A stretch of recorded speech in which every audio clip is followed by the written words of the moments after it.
Bonjour, j'espère que vous avez bien aujourd'hui. Nous parlons de la psychologie de l'argent par le merveilleux écrivain Morgan Housel. Le premier chapitre de La psychologie de l'argent en 2 heures est intitulé « Votre relation avec l'argent » et explore la façon dont nous percevons l'argent et notre relation avec celui-ci.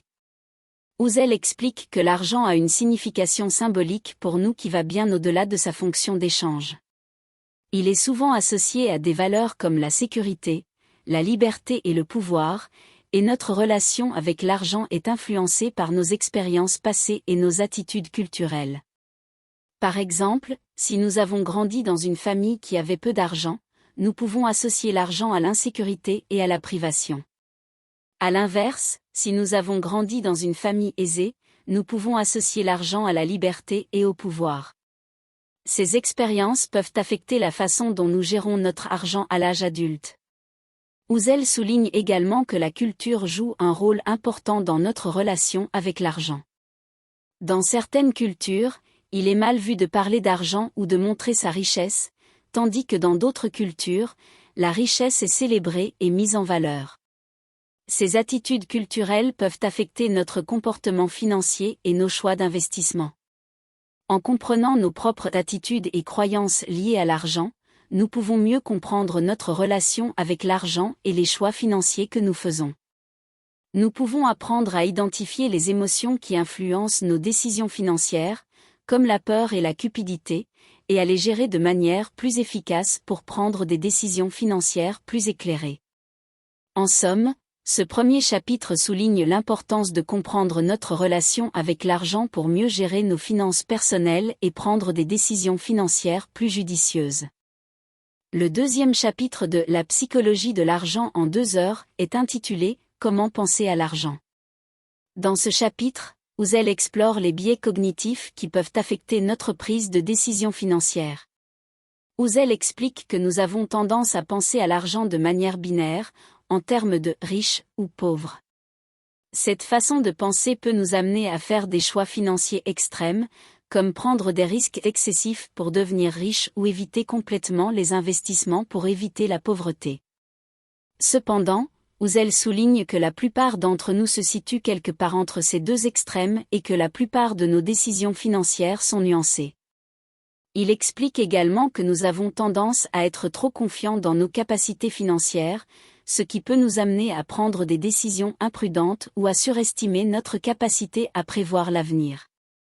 Par exemple, nous pouvons surestimer les rendements potentiels d'un investissement ou sous-estimer les risques associés.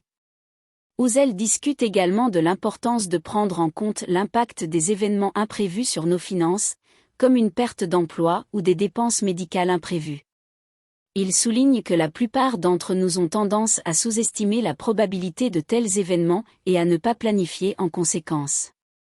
En comprenant ces biais cognitifs, nous pouvons apprendre à prendre des décisions financières plus rationnelles et à planifier plus efficacement pour les événements imprévus.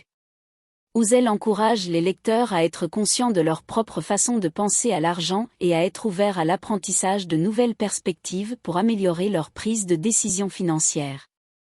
Le troisième chapitre de La psychologie de l'argent s'intitule « Comprendre le risque ».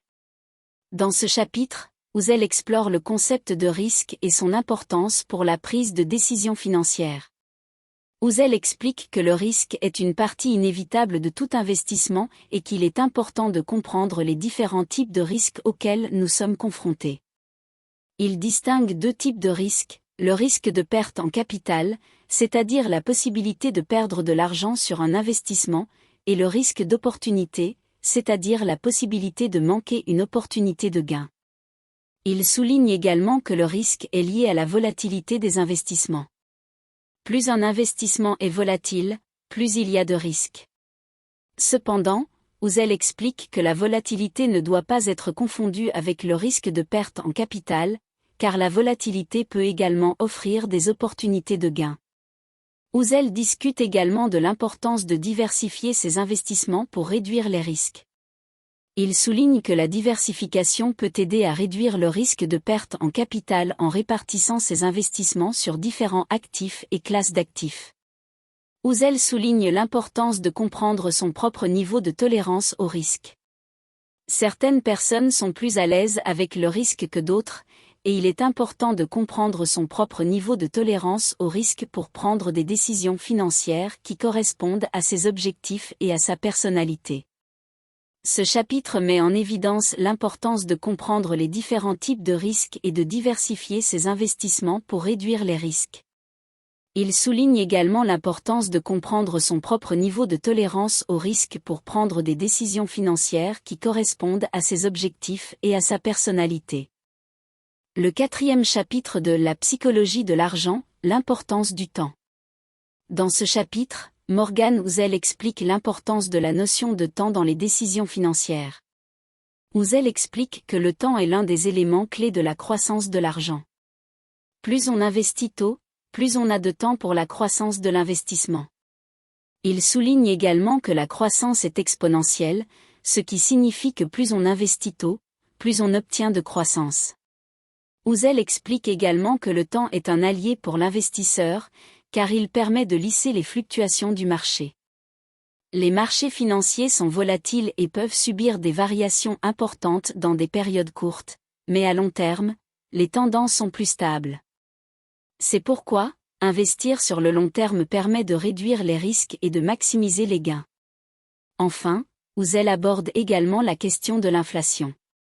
Il explique que l'inflation est un facteur important à prendre en compte pour la croissance de l'argent et qu'elle doit être prise en compte dans la planification financière. L'inflation diminue le pouvoir d'achat de l'argent au fil du temps, ce qui signifie qu'il est important d'investir de manière à obtenir un rendement supérieur à l'inflation pour maintenir le pouvoir d'achat de son argent. Ce chapitre met en évidence l'importance du temps dans les décisions financières. Le temps est un élément clé pour la croissance de l'argent et permet de lisser les fluctuations du marché. Il est important de prendre en compte l'inflation dans la planification financière pour maintenir le pouvoir d'achat de son argent. Dans le 5e chapitre de La psychologie de l'argent, intitulé L'importance du comportement, Morgan Housel explore la façon dont les comportements humains affectent les décisions financières. Housel souligne que les émotions peuvent souvent être un obstacle dans les décisions financières rationnelles. Les investisseurs peuvent être influencés par la peur, l'avidité ou l'impulsion, ce qui peut les amener à prendre des décisions impulsives ou à adopter une approche de marché à court terme. Il explique également que la confiance excessive peut être dangereuse.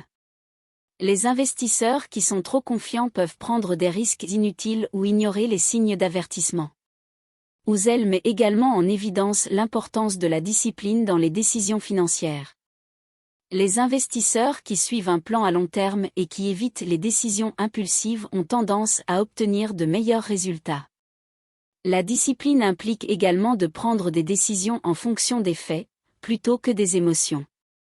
Housel souligne que la connaissance est essentielle pour la prise de décisions financières.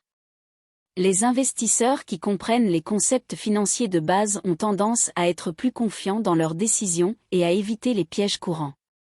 Ce chapitre met en évidence l'importance du comportement dans les décisions financières. Les émotions peuvent souvent être un obstacle dans les décisions financières rationnelles, la confiance excessive peut être dangereuse et la discipline est essentielle pour prendre de bonnes décisions financières.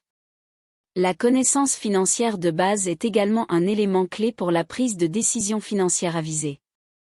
Dans le 6e chapitre de La psychologie de l'argent, intitulé Le pouvoir des habitudes, Morgan Housel explore l'importance des habitudes dans la gestion financière. Housel explique que les habitudes financières ont un impact majeur sur la réussite financière à long terme. Les habitudes financières positives, telles que l'épargne régulière et la budgétisation, peuvent aider à améliorer la situation financière d'une personne. À l'inverse, les habitudes financières négatives, telles que la surconsommation et le surendettement, peuvent entraîner une situation financière difficile. Il souligne également que la plupart des habitudes financières sont le résultat de choix conscients ou inconscients. Par exemple, choisir de dépenser de l'argent sur des articles inutiles ou de ne pas économiser régulièrement peut être une habitude consciente ou inconsciente qui aura un impact sur les finances. Housel encourage les lecteurs à établir des habitudes financières positives en utilisant des techniques telles que la planification, la budgétisation et l'automatisation. Il explique que ces habitudes peuvent aider à maintenir une situation financière saine à long terme. Ouzel aborde également la question de l'influence sociale sur les habitudes financières. Il souligne que les habitudes financières des amis et de la famille peuvent avoir un impact sur nos propres habitudes financières. Il encourage les lecteurs à être conscients de cette influence et à chercher à s'entourer de personnes ayant des habitudes financières positives. Ce chapitre met en évidence l'importance des habitudes financières dans la gestion financière. Les habitudes financières positives peuvent aider à améliorer la situation financière d'une personne à long terme, tandis que les habitudes financières négatives peuvent entraîner une situation financière difficile. La plupart des habitudes financières sont le résultat de choix conscients ou inconscients et les techniques telles que la planification, la budgétisation et l'automatisation peuvent aider à établir des habitudes financières positives. L'influence sociale sur les habitudes financières doit également être prise en compte. Que pouvons-nous tirer de ce livre ? La psychologie de l'argent en 2 heures de Morgan Housel offre de nombreuses leçons et conseils pratiques pour ceux qui cherchent à améliorer leur gestion financière. Voici quelques-unes des principales leçons que l'on peut tirer de ce livre. 1. La gestion de l'argent est plus une question de comportement que de connaissances techniques. Housel souligne que la plupart des erreurs financières sont le résultat d'un comportement inapproprié plutôt que d'un manque de connaissances techniques.